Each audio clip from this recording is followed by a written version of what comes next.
Hello everyone, welcome back to the green ocean solar. और आज हम बात करेंगे सोलर इंडस्ट्री से रिलेटेड मिथ्स और मिसकंसेप्शन के बारे में जो लोगों के फ्रीक्वेंटली आस्क्ड क्वेश्चंस होते हैं।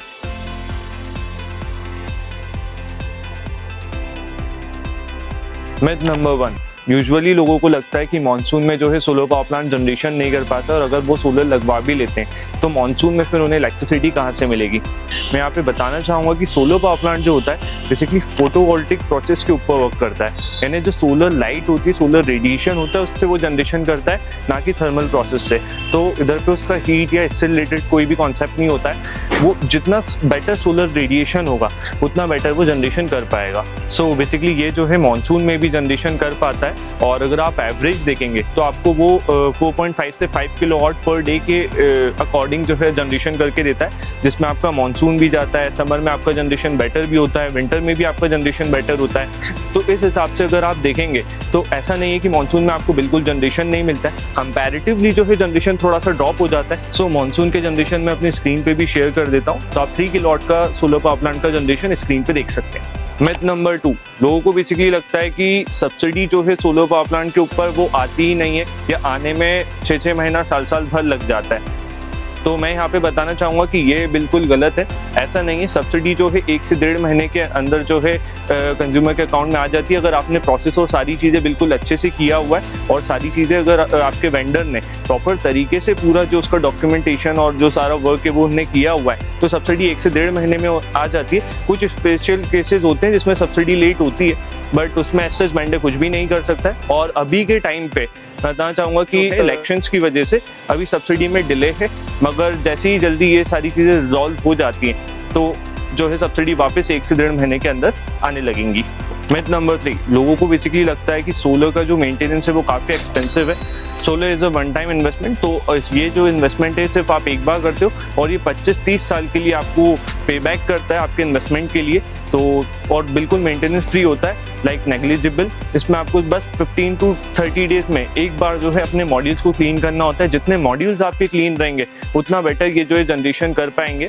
और उतना बेटर आपको जो है रिजल्ट्स दे पाएंगे। तो आपको बस इस चीज़ का ध्यान रखना होता है कि आपके जो मॉड्यूल जो उसके ऊपर डस्ट ना जमे, या कोई भी टाइप का शेडो उसके ऊपर नहीं आना चाहिए, बस इस चीज़ का ध्यान आपको रखना होता है, बाकी बिल्कुल मेंटेनेंस फ्री होते हैं। मिथ नंबर 4, यूजुअली लोगों को लगता है कि जो सोलर पावर प्लांट है वो काफ़ी डेंजरस है। अगर उनके बच्चे वगैरह टेरेस पे खेलते हैं और अगर उन्हें पार्टी करना है या कुछ भी चीज़ है तो उसके लिए जो है, क्योंकि हाई वोल्टेज और हाई एम्पियर के दर पे काम होता है, तो काफ़ी रिस्की हो जाता है। तो मैं यहाँ पे बताना चाहूँगा कि ऐसा कुछ भी नहीं है। जो भी करंट और जो भी केबलिंग आपकी हुई है वो पूरी कंसील्ड होती है, तो आपको किसी भी टाइप का करंट लीकेज या ये चीज़ आपको इधर पे देखने को नहीं मिलती है। और लोगों को ये भी लगता है कि इसका जो स्ट्रक्चर है बेसिकली उसमें जो है करंट फ्लो होता है, तो ऐसा बिल्कुल नहीं है। आप इसको ईजिली टच कर सकते हैं, बच्चे नीचे खेलना चाहे खेल सकते हैं, सारी चीज़ें, इस चीज़ से आपको बिल्कुल डरने की ज़रूरत नहीं है। मिथ नंबर 5, बेसिकली लोगों को लगता है कि जो सोलर कंपोनेंट्स के ऊपर वारंटी मिलती है, मॉड्यूल्स की 25 से 30 साल वारंटी प्रोवाइड करते हैं, और इन्वर्टर की 5 to 10 ईयर्स की वारंटी प्रोवाइड करते हैं। अगर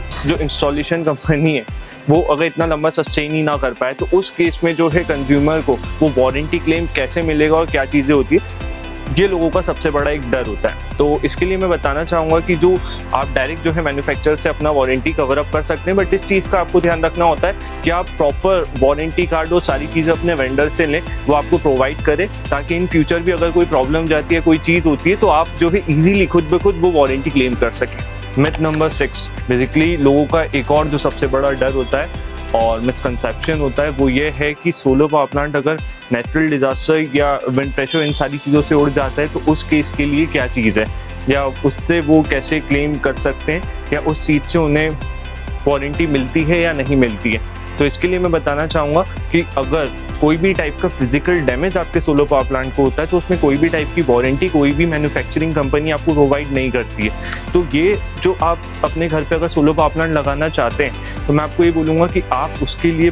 प्रॉपर पहले रिसर्च कर लें कि कौन सी क्वालिटी का आपको स्ट्रक्चर होना चाहिए और क्या चीज़ें हैं, कितना बड़ा आपका आरसीसी बेस बनना चाहिए, प्रॉपर वहाँ पे ब्रेसिंग होनी चाहिए या नहीं होनी चाहिए, या जो भी आपका डिज़ाइनिंग है वो आप वेंडर सेलेक्ट ही ऐसे कीजिए जो एक्सपीरियंस हो, जिसने बहुत जगह पे काम किया हो, तो वो आपको जो एक प्रॉपर स्ट्रक्चर प्रोवाइड करेगा जो कि आपका मैक्सिमम 95% तक मैं बोलूँगा कि आप जो है आपके सोलर पावर प्लांट को उड़ने से बचा सकते हैं। तो आप यहाँ पे सिर्फ 10-20 हज़ार रुपये का डिफरेंस मत देखिएगा, स्ट्रक्चर में मैक्स टू मैक्स जो है 10 से 20 हज़ार रुपये का डिफरेंस आता है, मगर वही आपकी मेन क्वालिटी होती है कि आपका सोलर पावर प्लांट कितने विंड लोड में जो है ये सस्टेन कर सकता है। मिथ नंबर 7, बेसिकली लोगों को लगता है कि जो नेट मीटर होता है वो प्रॉपरली वर्क नहीं करता है, जिसकी वजह से उनका जो इलेक्ट्रिसिटी बिल है सोलर लगने के बाद भी वो जो है बढ़कर आता है। तो इसके लिए मैं बताना चाहूँगा कि ऐसा बिल्कुल भी नहीं है। जो मीटर आपके घर पे लगने वाला है या जो लग रहा है वो पहले जो भी आपका इलेक्ट्रिसिटी डिस्कॉम है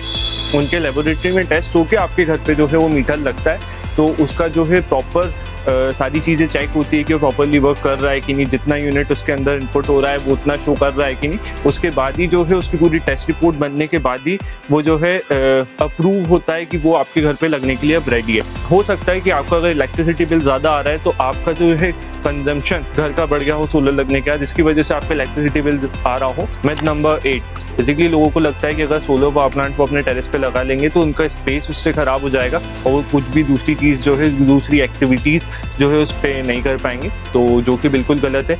अगर आप सही वेंडर से सोलर पावर प्लांट लगाएंगे तो उनकी डिज़ाइनिंग और चीज़ें इतनी बेटर होगी कि आप देख सकते हैं कि नीचे से आपको जो है एरिया पूरा एक्सेसिबल होगा, आप नीचे से उसके जा सकते हैं। अगर कोई फर्दर एक्टिविटीज़ करना चाहते हैं, बर्थडे सेलिब्रेट करना चाहते हैं, सेट आउट बनाना चाहते हैं, वो सारी चीज़ें आप जो है उसके नीचे कर सकते हो। तो ये जो है हाइटेड आपका स्ट्रक्चर लगाते हैं, जिसकी वजह से आपको दूसरी चीज़ें करने के लिए आपको प्रॉपर जो है एक स्पेस मिलता है, उसके नीचे आप जो चाहें वो कर सकते हैं। मिथ नंबर 9, लोगों को बेसिकली जो सबसे बड़ा मिसकंसेप्शन है, ऐसा लगता है कि सोलर पावर प्लांट लगाते हैं तो उसमें जो ड्रिल वगैरह होता है उसकी वजह से उनके घर में इन फ्यूचर सीपेज वगैरह का इशू आ सकता है। तो उसके लिए मैं बताना चाहूँगा कि अगर आप कोई एक्सपीरियंस वेंडर से जो है सोलर पावर प्लांट लगाते हैं तो वो एक प्रॉपर जो है केमिकल और वाटर प्रूफिंग करते हैं, जिसकी वजह से आपको सीपेज वगैरह का कोई इशू नहीं जाता है। एंकर फास्टनर जो आपके डलते हैं उसके पहले उसमें जो है केमिकल्स यूज़ करते हैं वाटर प्रूफिंग, जिससे वो जो इसको बिल्कुल कंसील कर देता है और वाटर को वो जो है वहाँ पे जाने नहीं देता है। और दूसरी चीज़, इसमें जो आपके आरसीसी बेस बनते हैं उसमें भी अपन केमिकल यूज़ करते हैं सीमेंट के मिक्सचर में,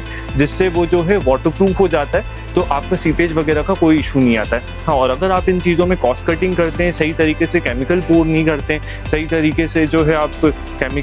सस्ता केमिकल यूज़ करते हैं, तो उन सारी चीज़ों की वजह से जो है आपको सीपेज वगैरह का इशू आ सकता है। तो इस चीज़ का ध्यान रखिए कि जो भी आपका वेंडर है वो प्रॉपर